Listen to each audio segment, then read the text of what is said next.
Hello and welcome to episode 42 of the Money Talks. And today we have a very special guest, somebody that I have actually never had someone like him on my show before, which is the someone who's bootstrapped their way as a startup and taken the company public. They are valued at almost 5,000 crores as of today. And they've just announced a blockbuster first quarterly result as a listed company a couple of days back. I don't think I need to introduce him because he's been talked about in every single circle in all the WhatsApp forums that I'm a part of. The one, the only Prashant Pitti from EaseMyTrip. Prashant, welcome to the show. Well, thank you so much. Thank you so much, Anirudh, for having us over here. Appreciate your kind gesture and the introduction you gave. Prashant, I mean, you've got an amazing story, and like I was discussing pre-episode, I don't think we have enough time to delve in all the tangents, and I won't have enough time to introduce you today. So I'm going to take you right into the story.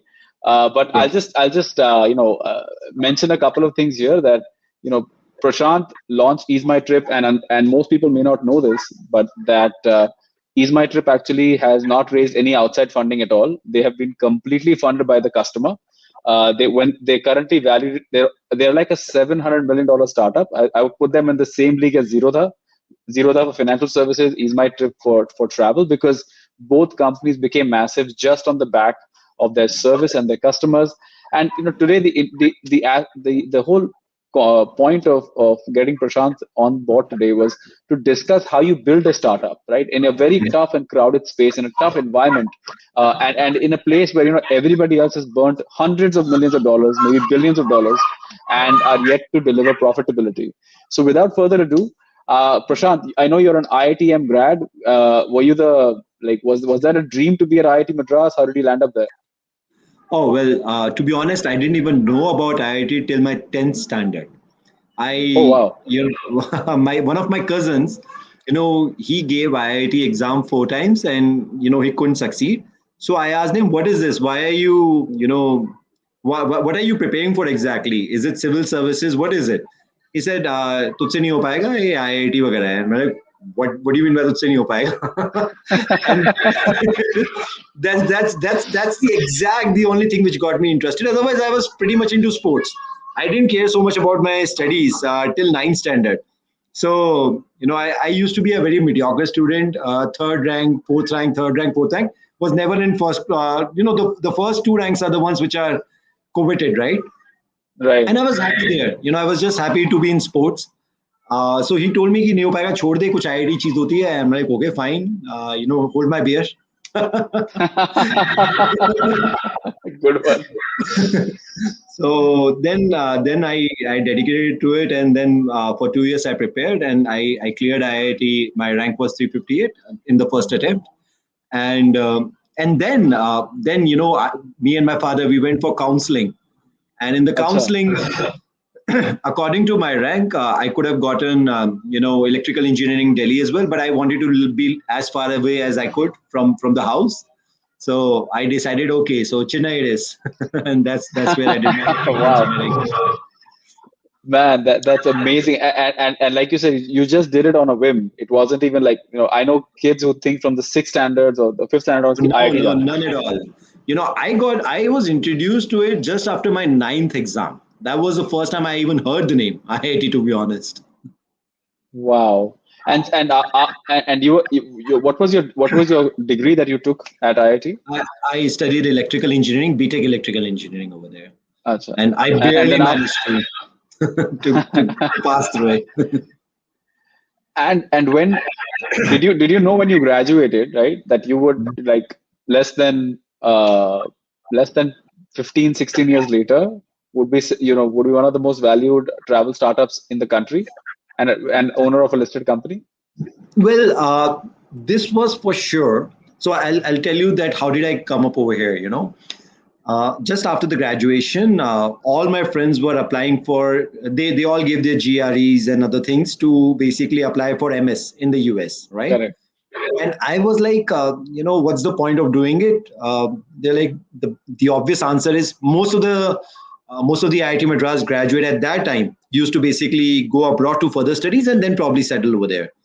So I was the one who was kind of not so interested in it. I didn't know what I wanted to do, but US was not one of those things which was calling to me. I just knew that. But then, Capital One, one of the most premier jobs, came to the Correct. campus. And Capital One goes to, at that time, used to go to IIT and IIMs only and put together around 3,000 students would give interview. And they would select three Hmm. or four of us from all the campuses put together. So a friend of mine told me that होना तो है नहीं तेरा, चल interview दे देते जाके, कोई फर्क तो पड़ता नहीं है. 3,000, 4,000, what are the odds that you're gonna get it, right? So yeah, but I was lucky enough to get it, and then I couldn't back down. I had to go to US afterwards. Wow, Washington DC. I was in Richmond, Virginia, and Washington DC. I was shuttling between them. So I worked over there for about a year and a half. Then I switched my job. I joined HSBC for a year and a half. But I was very, very sure that I don't want to apply for green card. So Acha. I did, and I knew that I had to go back to India. This is just a blip in the moment. That was something which I knew for sure. And Fun fact, you and I were both in Chicago in 2006 to 2008. yes, yeah, we talked about it, right? A bit, yeah, Yeah. yeah. It's interesting. I was in Wicker Park area at that time. Acha. So I was, yeah, good. you were No, I was in Michigan and Randolph, close to okay, downtown. Yeah. great, great. So, So but, you what like you spent about 3 years, in what you would call an MNC and a established organization. How mhm. what do you think those 3 years were important? When you became an entrepreneur, what was the importance of those 3 years in your overall journey, or was there any importance so at all? I did get to learn a lot about corporate cultures, and while being an employee, I also got to know what all people, at least I was aspiring from my boss. So I Right. learned that particular bit, that as an employee, what exactly are you looking from your boss? So that learning, I think I'm carrying forward. And also some of the financial things, like what is NPV, how to calculate LTVs and all those things. So all those Acha. things are the learnings which of course I carried forward. And of course something related to customer services as well, and how to big a big brand. But I didn't know that all of that would be put to use one day, right? So yeah, so while I was working for HSBC, my two younger brothers, Nishant and Rikant, they kind of started EaseMyTrip in the early part of 2008. And I just knew that I didn't want to survive in the US. I knew that India is calling, and most of my friends who basically went to Capital One along with me from various IITs and IIMs, most of them probably decided to apply for the green card by that time. So I chose not to. And when Nishant and Rikant started this company and the company took a shape, I decided to quit and move back to India.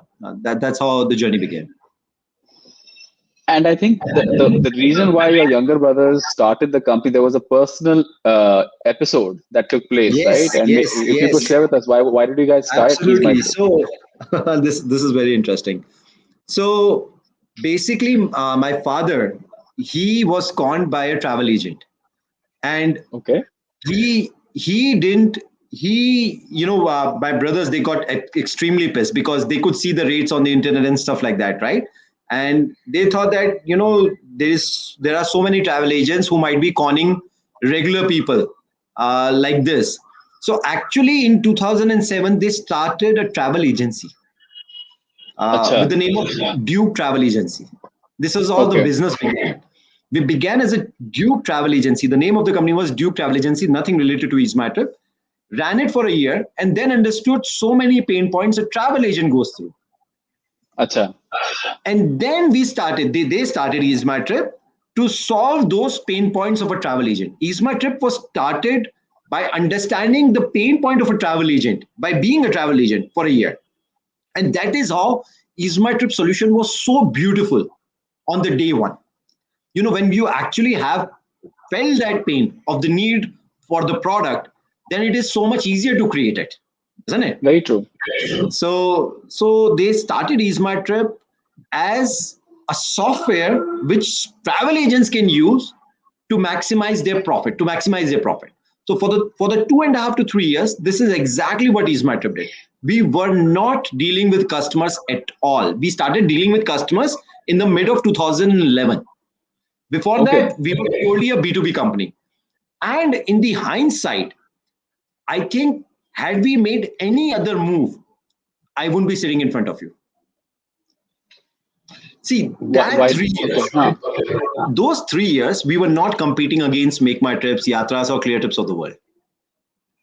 We were building our technology, we were building our operations, we were building our relationship with the airlines, doing whatever we are doing even right now, but not directly to the customers, to the travel agents. And that is Correct. why we didn't have to spend money on marketing. We didn't have to give any discounts. We were running on very cutthroat margin at that time, but profitably. And we kept on building our base, our fundamentals, which is the technology, the operations, the relationship with the airlines. And after 3 years, we felt like we are ready to open up ourselves for the regular consumers. I see. Now, had we started this as a B2C company on the day one, we would have been crushed. We would have been crushed by these big giants. We wouldn't have existed. And when I moved back to India, I approached 3 or 4 VCs to tell them that, okay, this is our vision. We want to be a B2B company, and then maybe later on switch to a B2C company. But then the investors' thought process at that time was, it's too late for B2C already. So if you're Correct. going to come 3 years later, it's going to be even further late. And B2B is anyways dying. Travel agent will die one day. This was their thought process, because of which we got passed 4 or 5 times, and then we stopped trying. After that, we just Acha. stopped trying. ये 3 4 लोगों ने मना किया, we said fine, ठीक है, खुद ही कर लेंगे. but So and eventually, like, what do you think was that secret sauce that actually clicked?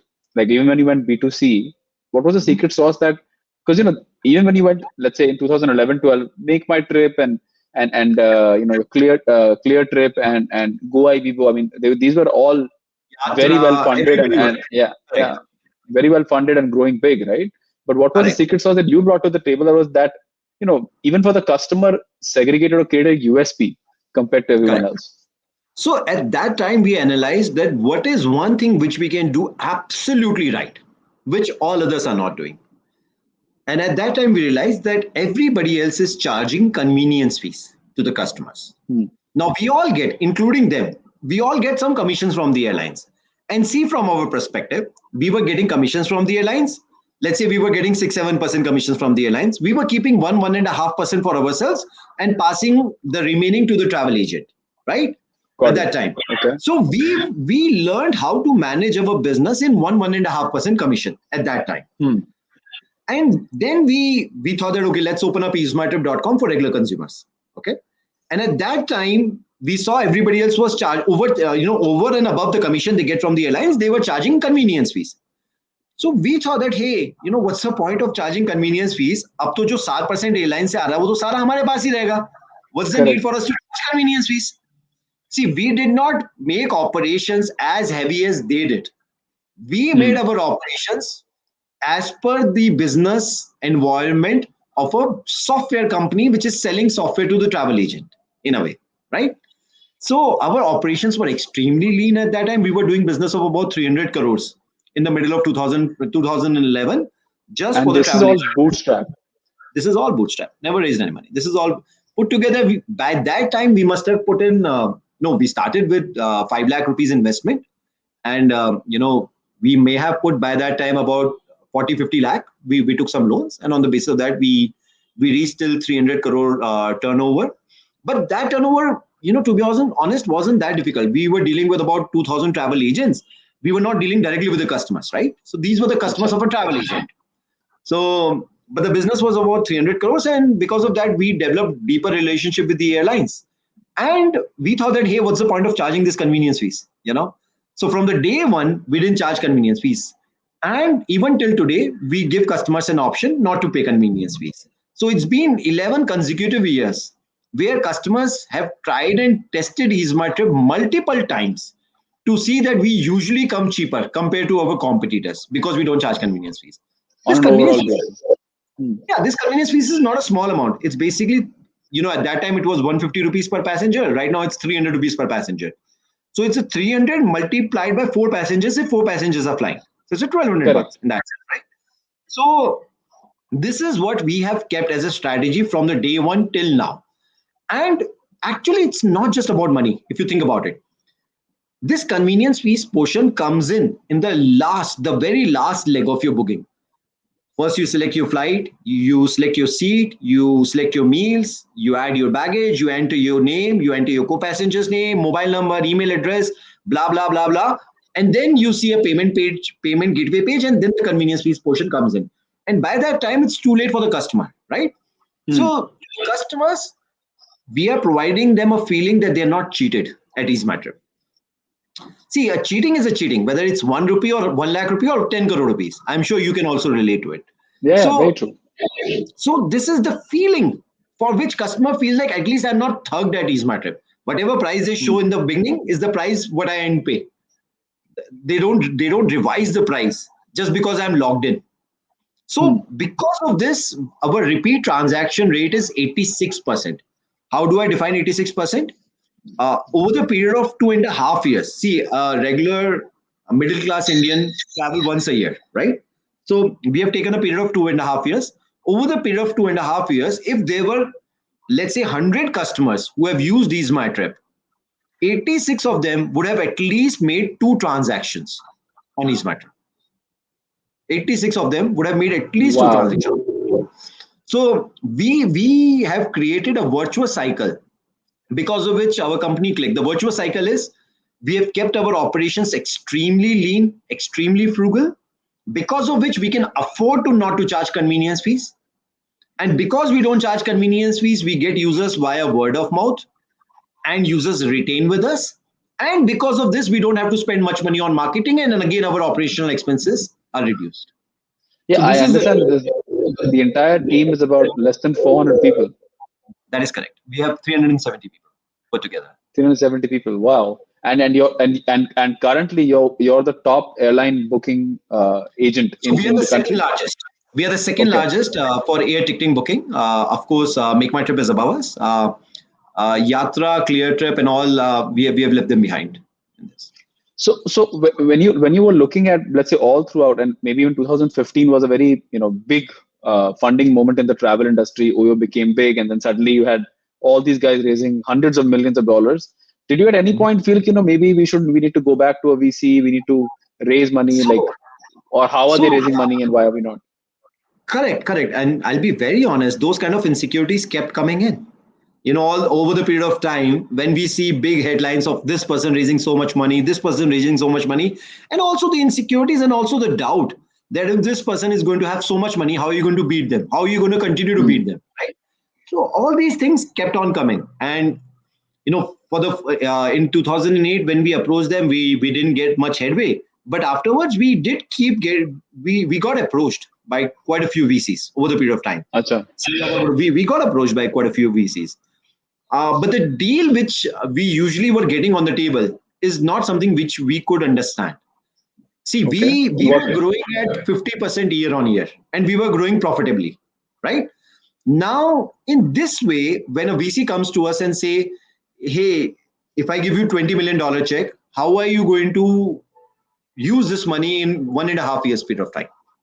Hmm. And I'm like, "I'm going to put this in FD." I mean, I don't know much. I don't know what else can I do. I'm growing pretty good. I'm growing profitably. We're like, no, you have to grow faster. I'm like, 50% growth is pretty good. And as long as we are growing profitably. So hence we could never come to terms with any VC. We were we were okay to even sell some of our own shares. But Got then it. most of the calls which we got were related to the money should go to the company and company should utilize it in a period of year and a half, 2 years, 2.5 years of period of time. And we just wanted to be true to what we were doing. We knew that we were going at some direction. We have chosen a completely different route, which is to grow organically, grow via word of mouth. And to be honest, I think in the hindsight, it's great that we didn't put too much money on marketing. And I'll tell you why. Hmm. See, if I if I paint the town, or if I excuse me, if I go on and drumming my beat saying that, hey, we don't charge convenience fees, we don't charge convenience fees, I don't think so users or the consumers will take us seriously. They probably would think that, hey, Convenience fees charge नहीं कर रहे हैं, transaction fees नाम दे देंगे, whatever, right? But when your friend tells you that EaseMyTrip is better because they don't charge convenience fees, you believe him, right? You understand that there is no malified interest. He's just a friend. So Correct. a growth via word of mouth is much, much more powerful than, to give you an idea, in FY20, we spent 27 crores on marketing, okay? And Okay. grew at 43% from FY19 till FY20. We grew at 43% from FY19 to 20 by spending 27 crores on marketing. What was Okay? the revenue at FY20? Like, FY20, the gross GMV was 4,200 crores. okay, with a 27 crore expenditure. 27 crores Yeah. expense as a marketing. While the industry leader spent 1,260 crores. 1,260 crores on Wow. marketing, and they grew at 18%. So, and of course, our base is not as high as theirs, but still it's not as low anymore. So, there's definitely something more than maths over here. You once you have given customers a sustainable portal where they have always gained some amount over the period of time, then they just get habitualized to that particular product. Correct. And it's just that. So I really think that the marketing budgets and your growth need not be correlated at all. It's very interesting. Like you provided a service, I didn't see any, I don't remember seeing too many EaseMyTrip ads on TV, right? No, But yet I you don't think kept so. We've growing. ever done that, except for one Yeah. or two times. Yeah. And yet you kept growing, you kept growing, you kept growing. So where were you spending your marketing dollars, or marketing rupees? Very simple performance marketing. If somebody was searching EaseMyTrip on Google, our name should come on top. Something like that. On the advertisements, or if somebody's searching Delhi Bombay flight, then the EaseMyTrip ad should come. So stuff like that. Very simple performance marketing, no branding, only the performance marketing. Most of the money goes to the Google or Facebook. That's about it. Wow. So a very, very simple down to earth approach. We tried doing some advertisements on print. We printed half a page advertisement once. We didn't see any change, so we chucked it. We're like, okay, we don't want to do any branding. We understand that there's no value, so we tried in the year 2016 and won very lately for the IPO time. During the IPO time, again, we got reaffirmation that marketing is not something which brings you customers. No. So I also know that like who do you define as your end customer now? Do you define the airlines as your end customer, or the customer who's paying for the ticket? For you, who is that customer that you think EaseMyTrip is actually serving? So EaseMyTrip is serving customers. We are very clear on that. We are serving customers. We are trying to see. According to us, there are only two reasons why somebody should do business. One is to serve your customers very well, and second is to do it profitably, so that you can continue serving them over the long period of time. That's it. There are only two tenets, according to me, to do a business. And for me, the customer is foremost, and we put them on the top priority. We make sure these are the customers, these are the biggest asset our company has. They are the only reason we have grown. They have become our evangelist. It's almost like a cult environment for our customers, where we don't want to drop the ball and give them any negative experience, because they are the reason, they are the sole reason why we are growing. So we try our level best to offer them the best services we can at the best price. If you think about it, like selling air tickets, hotels, bus, train tickets, it's a commodity business, right? Like Correct. whether you buy from me or somebody else, your seat is not going to change. Your seat is going to remain the same, isn't it? Now, the basic of a commodity business is, if you can keep your price low, if you can keep your expenses low and offer a good price to customer, then you don't have to do any marketing. This is the basic of a commodity business. And that's exactly what we have remained true to the company over the period of time.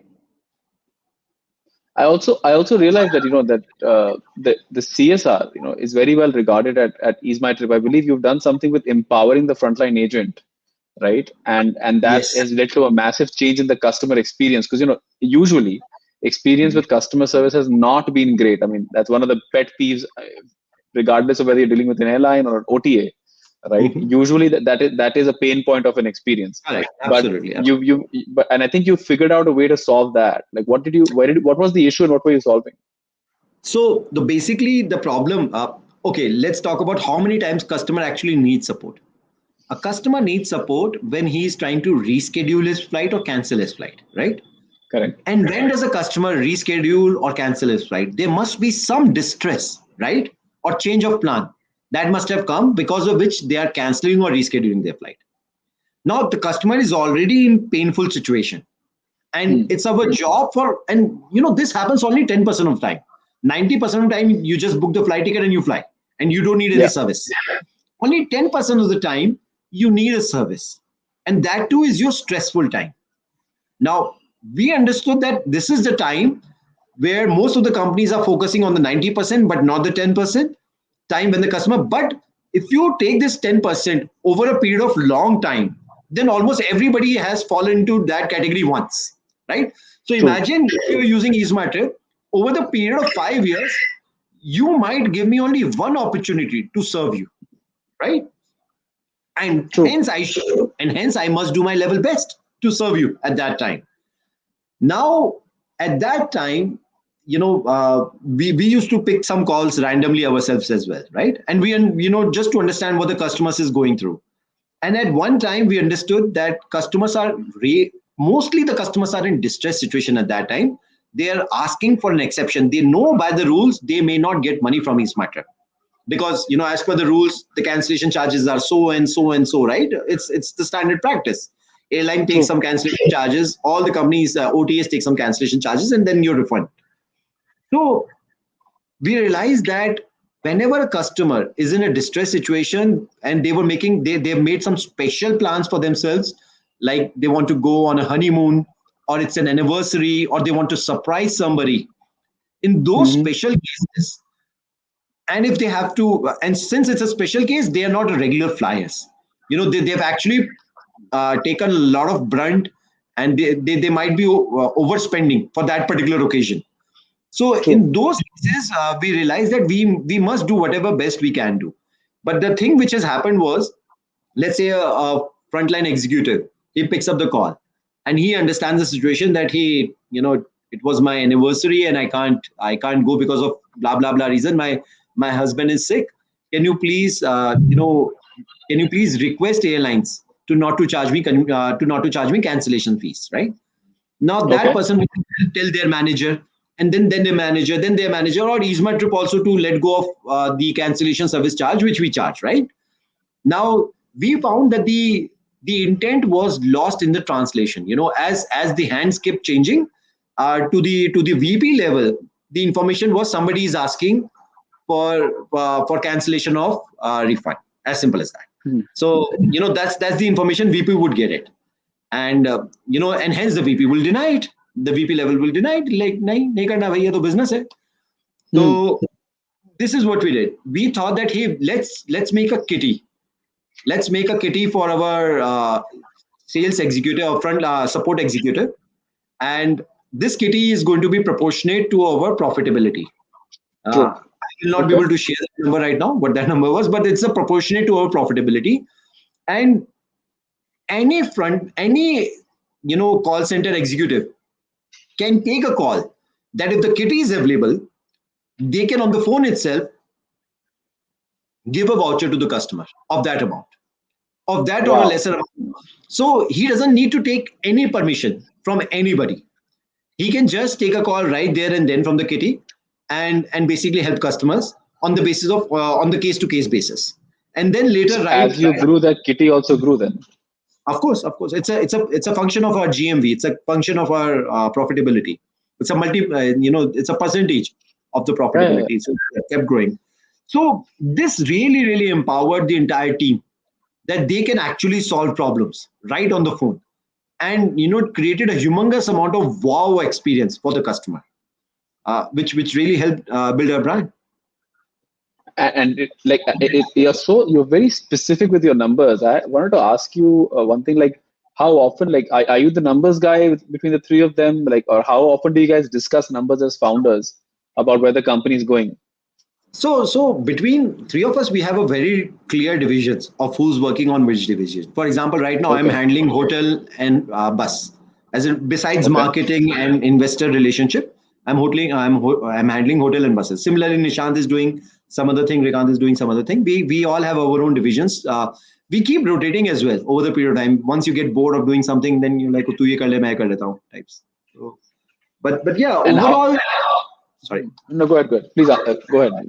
But at the The answer. overall level, on the P&L side, we do decide, at least once a quarter of where we are heading to, how much money do we want to spend on marketing, how much discounts do we want to give, what all positions we should hire. So that keeps happening. And how is it like working with your three of you guys, with your two siblings? Like how, Mhm. because there's a family relationship and there's a professional relationship, and you're running this massive thing called EaseMyTrip.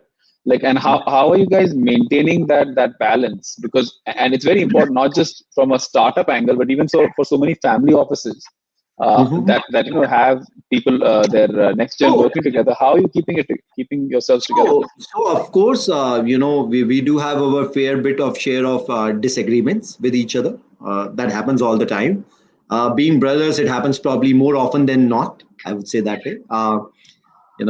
It happens. But however, we have kept one very single policy between us that has really helped. And to be honest, I say this to my staff as well, our team members as well, which is to treat company like a baby. Hmm. Now, and imagine that we all are parent of a baby, right? And if anybody has been a parent, they will understand that when it comes to the baby, there is no ego. If one parent is saying something and that thing is logically correct for the baby, then you step back and say, yeah, you're right, let's do this for the baby. As simple as that.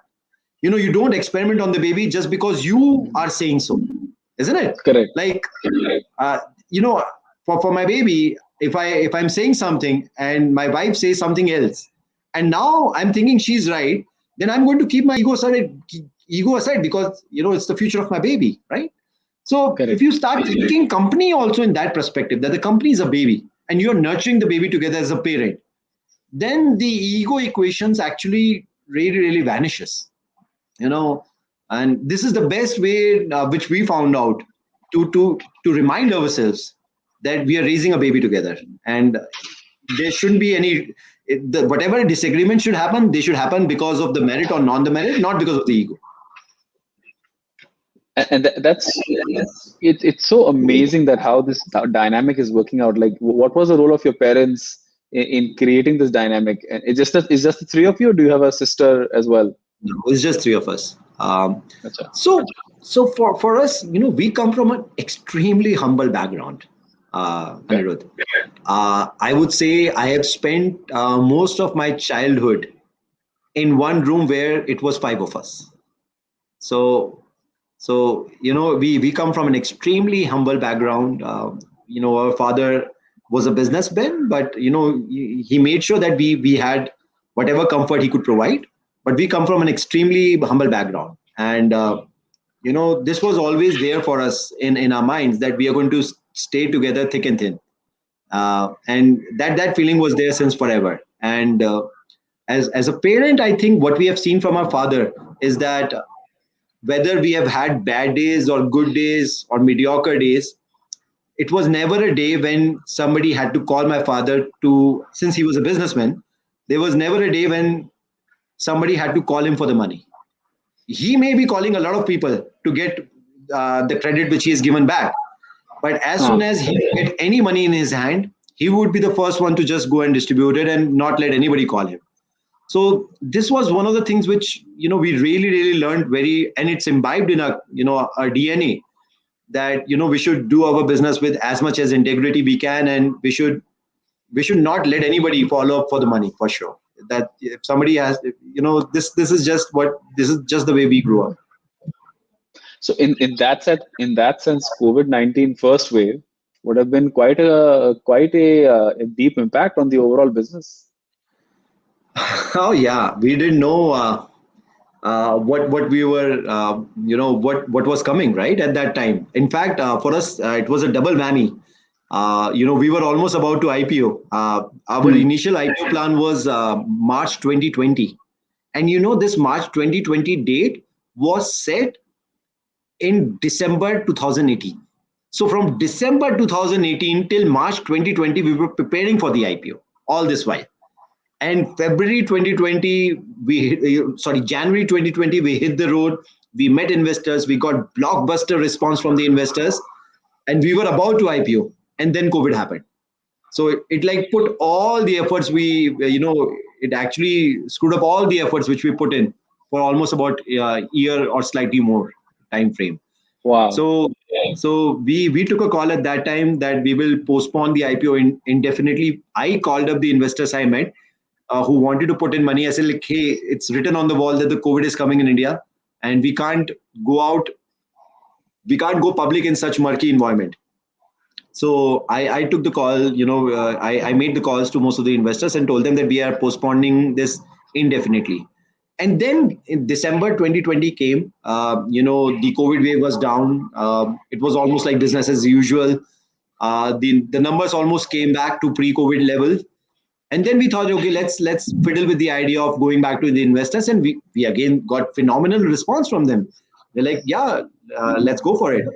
And then the process started, and in March 2021 we were able to go public. But again, So we tell didn't me know the about that. scenario. We had no Sorry. idea. Yeah, yeah. I mean, that was toward the end of March. Yeah. So So we tell me a little bit about that moment. Like, so you said December 2018, you guys decided to go public. What was that conversation about? And before we get there, I do want to ask you one thing. I realize your IPO, even in that, you didn't take the money inside the company, right? It yes, was so it was an IPO where it was more like a secondary sale of your it shares, correct, correct, correct? And you didn't correct. take any money. I mean, so there literally is, even today, The technically company there is is still no investor bootstrapped. money. Yeah, The it's company still is still bootstrap bootstrapped. as a The company is still as bootstrapped. as as a listed 5,000 crore company. Yes, it's still What's the bootstrapped. aversion to outside capital, Prashant? Well, at the time of the IPO, the company had 200 crore cash sitting in the FD format. It's literally sitting in Wow. the FD. And now, if we can't do justice to that 200 crore, why should I take any more money? It's sitting in the FD, right? So, as simple as that. There's no need for the company to take any additional money. The company is cash rich, and I wouldn't be able to answer investors if I were taking any money in the company. What would I do with it? I actually don't have Correct. any answer to it. So And it's amazing. I mean, this is amazing. You start a company with 5 lakhs of your own cash, 50 lakhs in debt, pretty much, and 15 years of effort, right? Let's not forget that.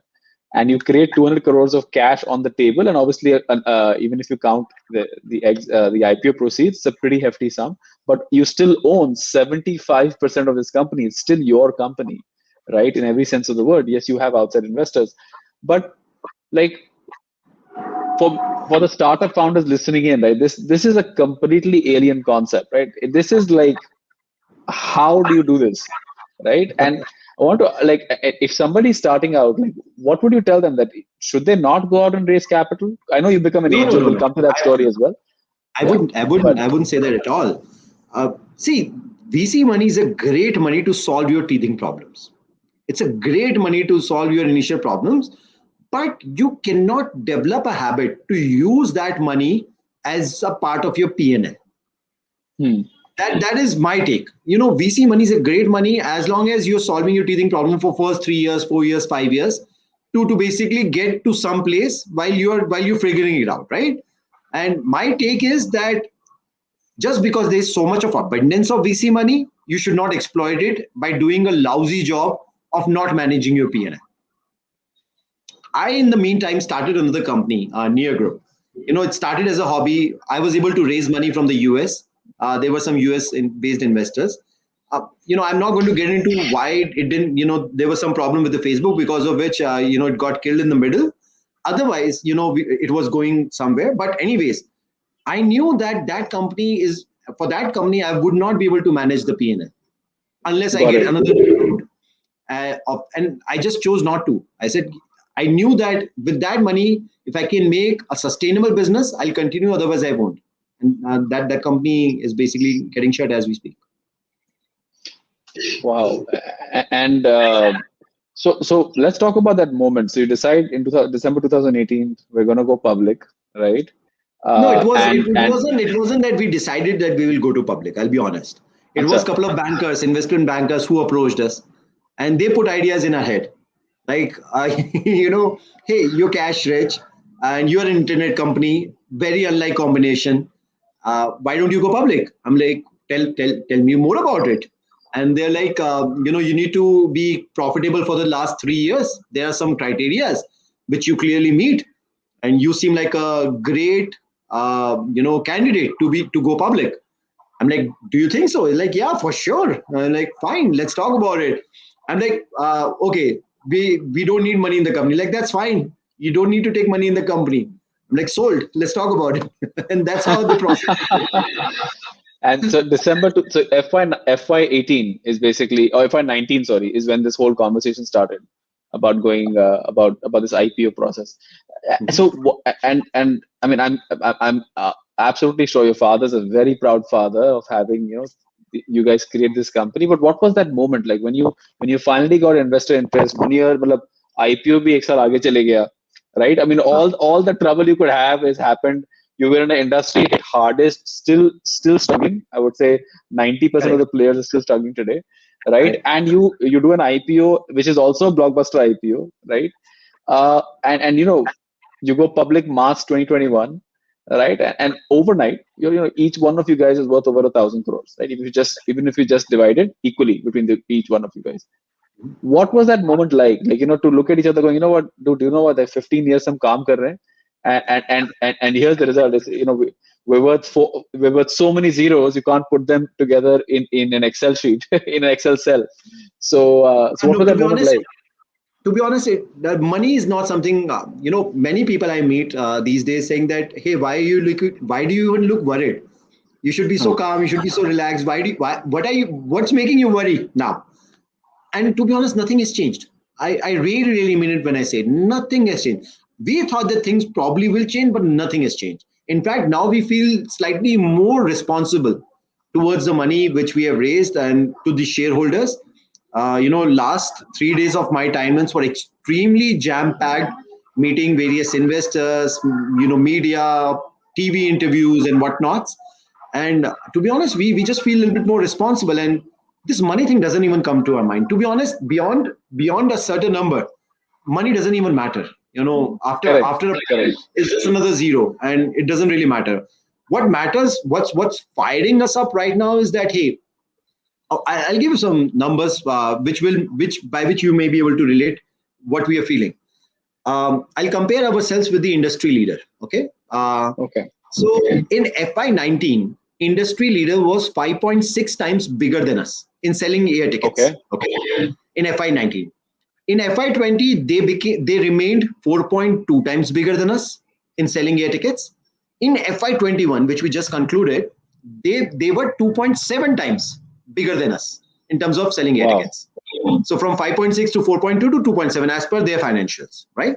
Now that's what is keeping us worried. Like, how do we overtake them? What would be the time period when that's going to become 1x, right?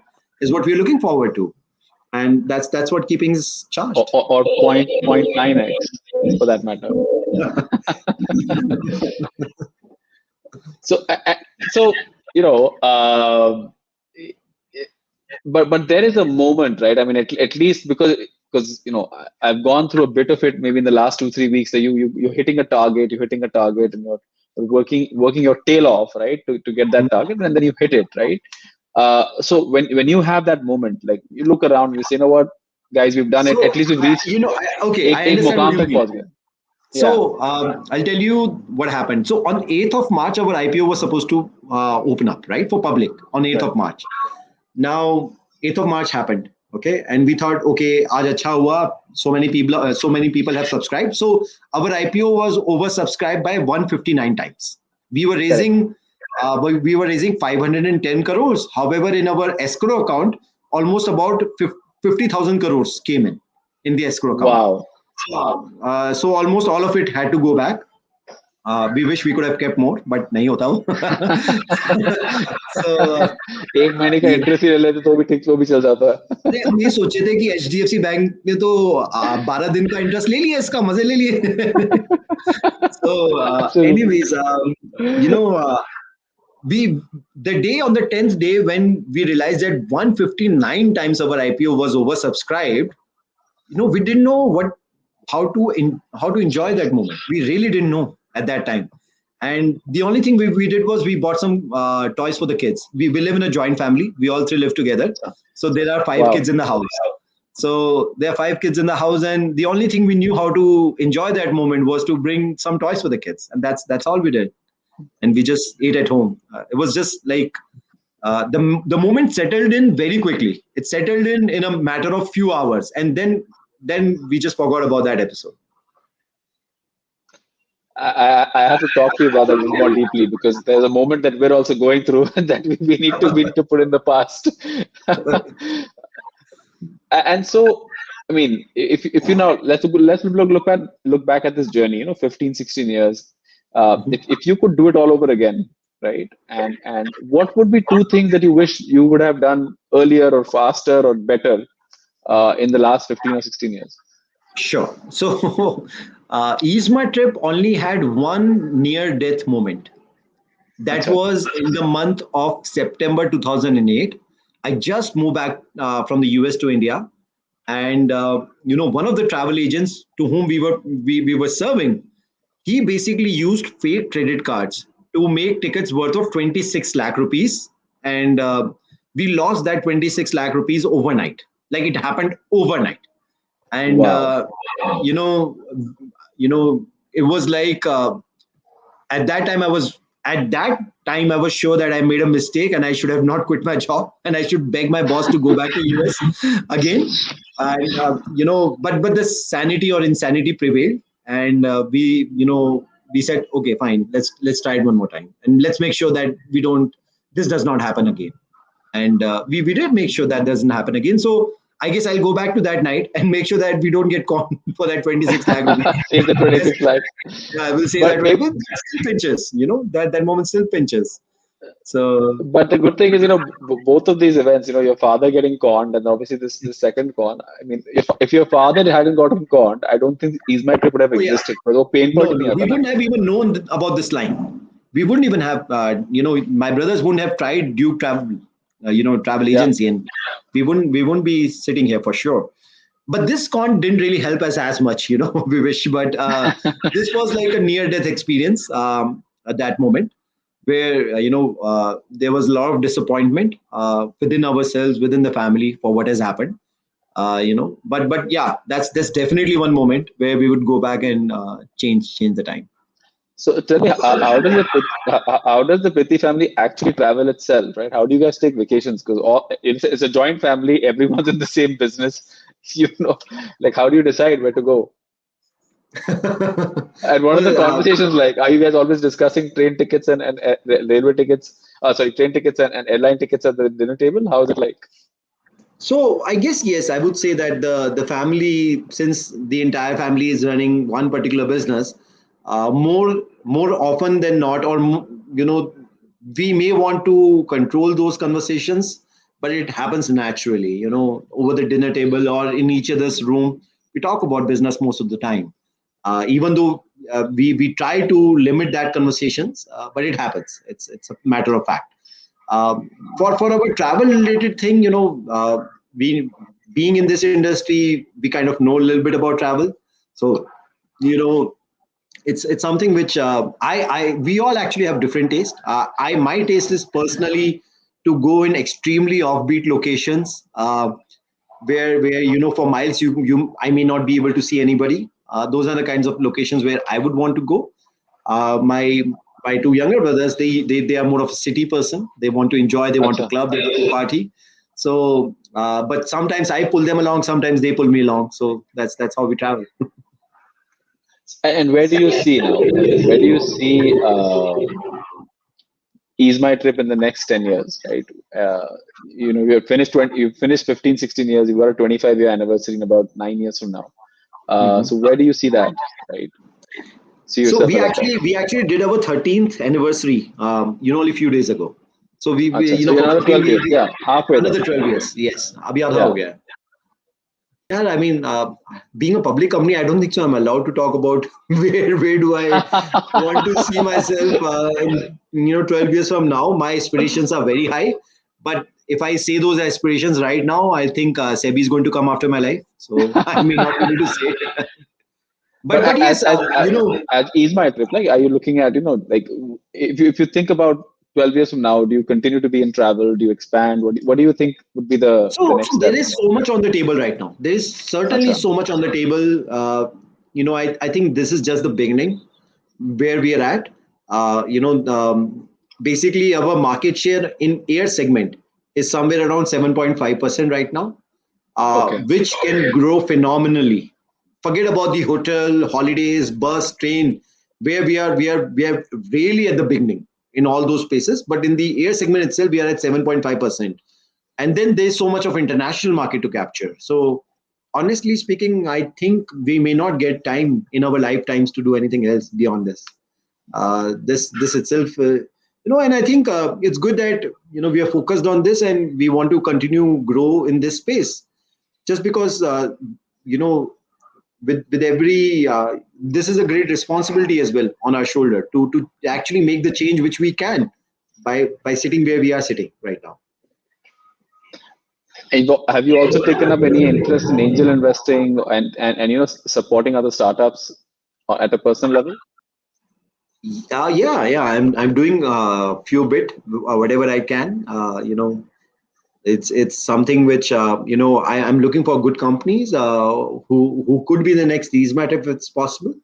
And if I could nurture them, if I could help them in whichever sense I can.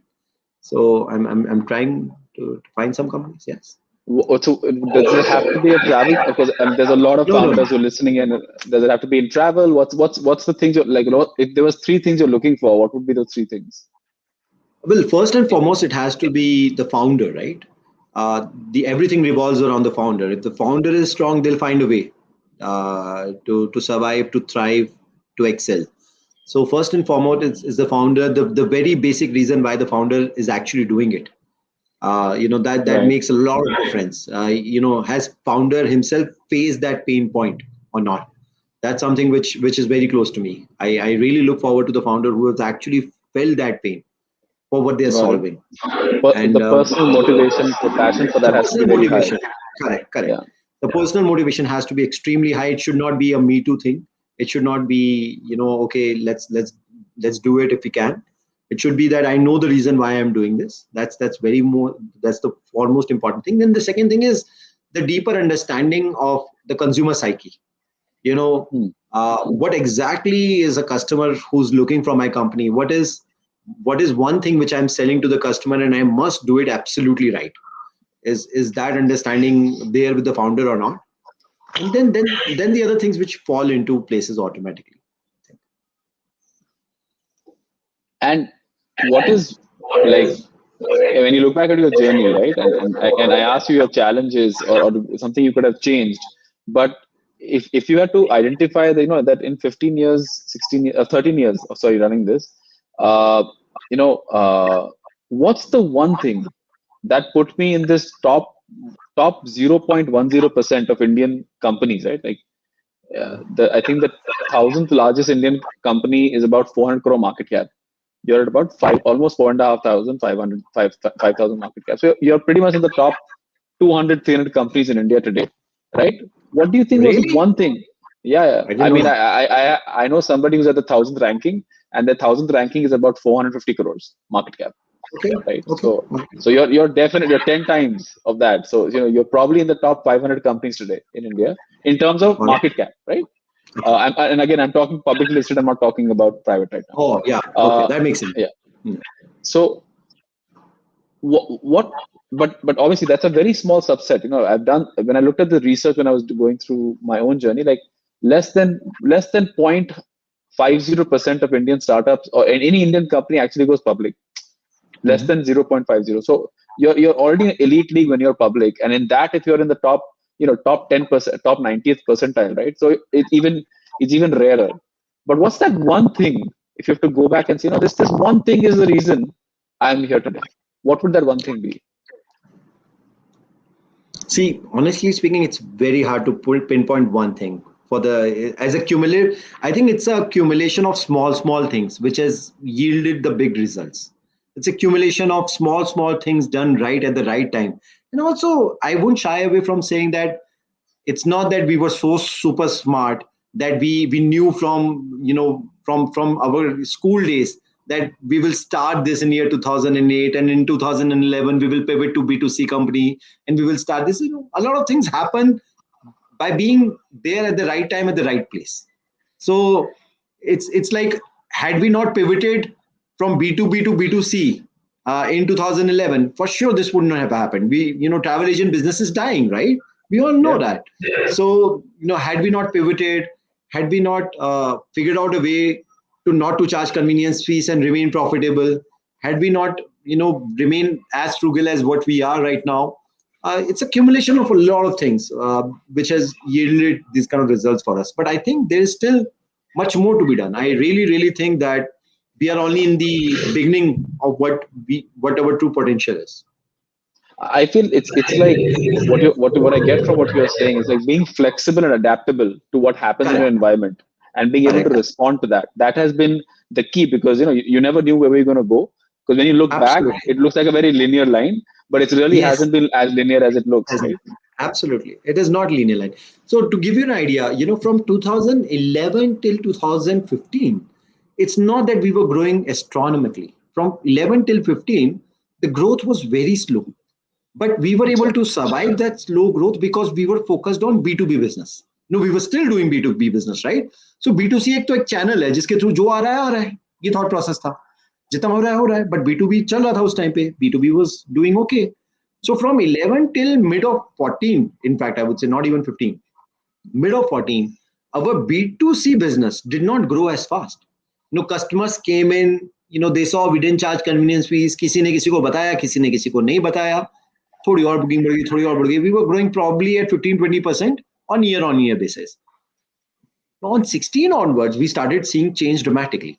From 16 till 20, our company has always grown by more than 50% every year on B2C side, Wow. every year. So I think customer also takes time to trust you before they start sharing, before they start telling your story to everybody. They wait to see that are you actually what you are going to tell to the other people or not. Just by one transaction, they're not going to believe Right? you. They want to see the consistency in your company. Consistency is the way by which you win trust, right? If you are consistent in what you're delivering. So I think, and that's in the hindsight, it's great we did not take VC money, because no VC would allow us to patiently grow at a smaller base, right? Of 15-20% growth on a small base doesn't mean much, isn't it? Right. So, Very true.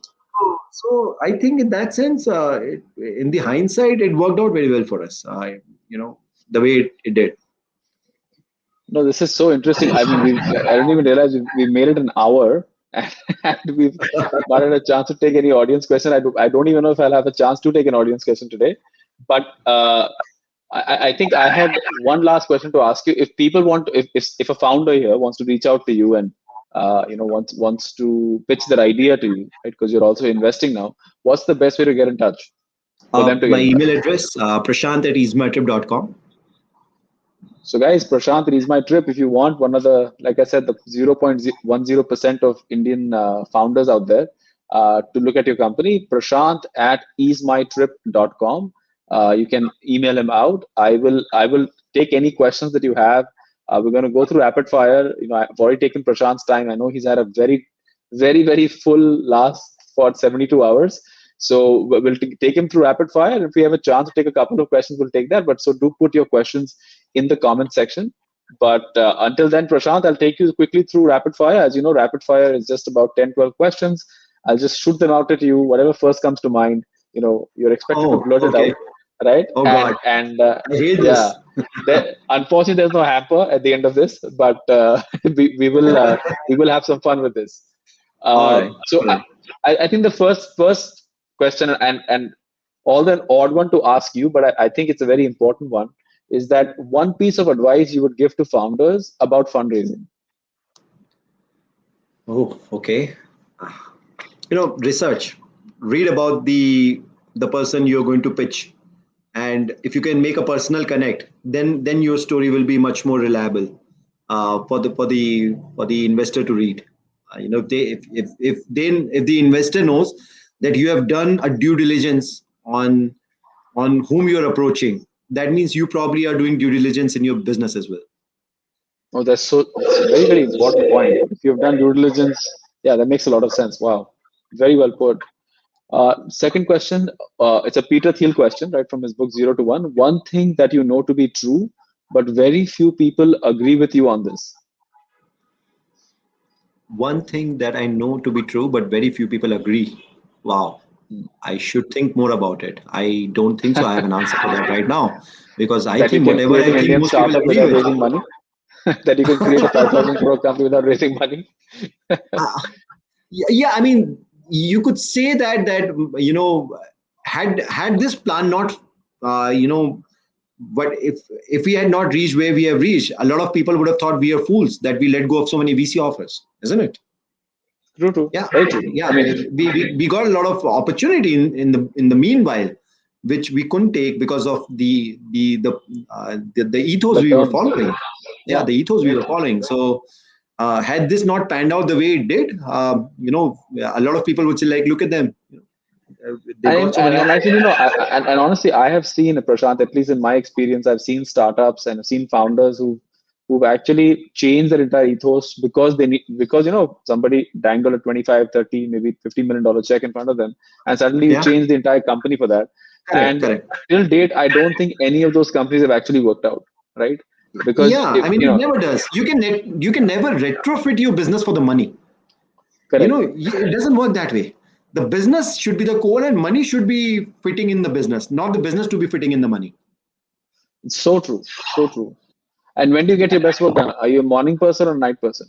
I'm a night person. I love to work till 2:30, 3 a.m. And I sleep very less. I should be sleeping more. I sleep only for 5.5, 6 hours a day, and that's just a habit I've gotten into. I wish I'm a terrible sleeper. I've always been a terrible sleeper. But yeah, I wish I could get more sleep. So if you're writing an email, guys, you should be writing after 12 midnight to Prashant. That's the time it gets read. Who's your favorite superhero? And Okay, that's also interesting. I have quite a few. I could say, who's my favorite super. You mean superhero like a superhero or like a real person superhero? no, like a superhero, like one of the Superhero, Avengers or one of Batman the. for sure. Batman. You Why know, Batman? it's so obvious, right? This guy is real. He basically uses his fist. He doesn't have all those superpowers, yet he's a superhero, as we all say him as a superhero. This guy is totally relatable to me. Being a real superhero. So, and what is the first name that comes to your mind when you Mhm. hear the two words, successful entrepreneur? Who's the first person that comes to mind when you think of that? Oh, Elon Musk. Gotta say that. I have a huge man crush on him. In fact, Ankur Ved says that Batman works at night as well. That's probably Oh, why. oh, that's true. That's true. Didn't think about that. Yeah. uh, so what's I guess you're a very recent investor, so I'll ask you another question. Like, what's one piece of advice that you would give your 18-year-old self? I should have started experimenting with entrepreneurship while I was in the college. I should have done that.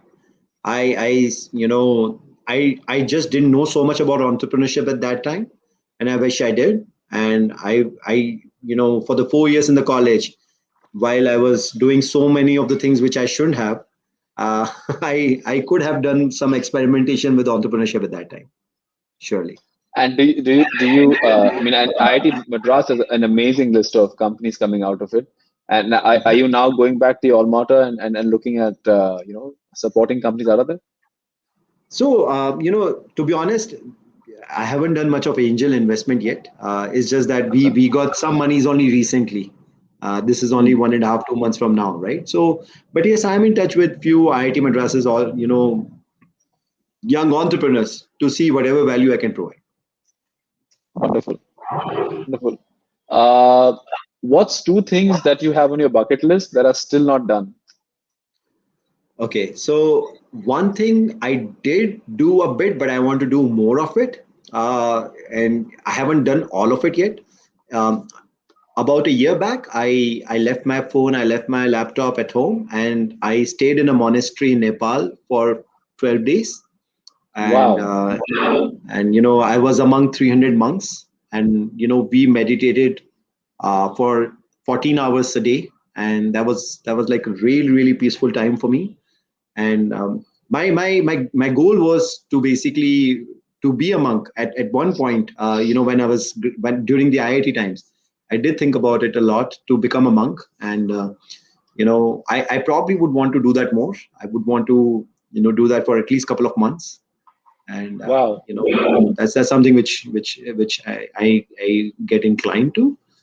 And the other thing, of course, which is on my bucket list, is I'm playing quite a bit of chess these days. I spend at least half an hour to 1 hour every day. My current elo ranking or elo rating is 1450. I definitely want to take it to the north of 1800, and I'm working on it. Wow. Maybe Hopskis should talk to you about that. Sure. A last two questions for you. What's the best and what's the worst advice in business that you have ever received? Uh, Okay, so I can talk about the best. Worst, I don't even know. I don't tend to. I won't remember the worst ones, right? I just forget. The good ones, I remember. One time I was told that many a times you have to take the leap of faith first, and the trust part comes later.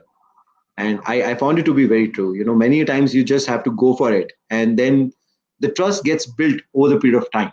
It's not that you're always born with the trust of what's going to happen. The doubts, the self doubts will keep cropping in all the time, and it's just that you need to learn how to control them and how to move forward in life. And I found it very helpful. Whenever I am in doubt, I actually repeat this sentence to myself, and I go forward with it. Take a leap of faith. The trust will have to be built or will follow. Very interesting. And last question, and for the night, which is, what is one business you wish you would have founded? There could be so many, right? The hindsight is always so clear. Hindsight is Yeah, 2020. So there's so many. I mean, I'm going to be lying if I say, oh no, this is what I wanted, this is what I do. There's so many. There's so many good, exciting things the world has done. Like EaseMyTrip is probably nothing in compared to what all people are doing. In fact, to some level, the reason I say that I'm a big fan of Elon Musk is, I really, really admire what he's doing with Neuralink, the new company. And mhm. I think, I wish I could get an internship in that company right now. That's how I sometimes wish about it. It's just going to be a whole new, bulb moment. The bulb moment which happened for Thomas Edison, right, in 1800s. I think this is going to be another huge thing where you can connect the silicon to your brain, as what he's trying right now. True, true. And I think that's going to be the biggest revolution ever in our lifetime. And I wish I could just even go over there and do an internship over there right now. So there's so many things which I would want to do, but yeah, that's something which I wish I had started Neuralink, to be honest. So I think I'm going to ask my team. We need to make a concerted effort to reach out to Elon Musk. There has been 5 or 6 founders who want to get a link to him. It's time that we write him an email and ask him to come for the 50th The episode biggest of the thing, Money Talks. the biggest thing is, how does he even get mind space to run so many $500 billion companies? That's So just true. amazing. How to even juggle so much between one company to the other company. I know as VCs we keep telling our founders concentrate on one company, need to build one company at a time, Yeah, and he's then just and obviously contradictory, then right? yeah, and he's out there like doing 5 companies. He's thinking about all these things that he's building and going to build, and the way he's raising capital and his share prices for that, it's truly amazing. So I know Prashant, I've taken 10 extra minutes, and it's been a very long 3 days for you. But so All I can say is thank you so much. I like you. I like the fact that you're humble, that you don't think EaseMyTrip has done a lot, but truly, this is an amazing story. Like in a world where obviously you're seeing all these companies that are burning copious amounts of cash, and are being told to. Unfortunately, it's not. I don't think the founders really want to go out and burn money, but there is a lot of peer pressure that if somebody else is growing too quickly, I need to go quickly. Otherwise, they're going Correct. to eat up the entire market, right? Correct. And then you have a story like yourself, like this, and you can build a 5,000 crore business. Yes, you can build wealth for yourself, and no, you don't need to burn investor cash or your own cash for that matter. And I'm so excited that at least the followers of the Money Talks get a chance to listen to that, and hopefully when this episode goes live on all the platforms, a lot more people will learn from your experience. Thank you so much for your time tonight. Our pleasure is all mine. Yeah. Thank you so much for having me over here. Thank you so much. Have a good night. Thank you, everyone. Have a good night. We'll catch you again next week. Bye.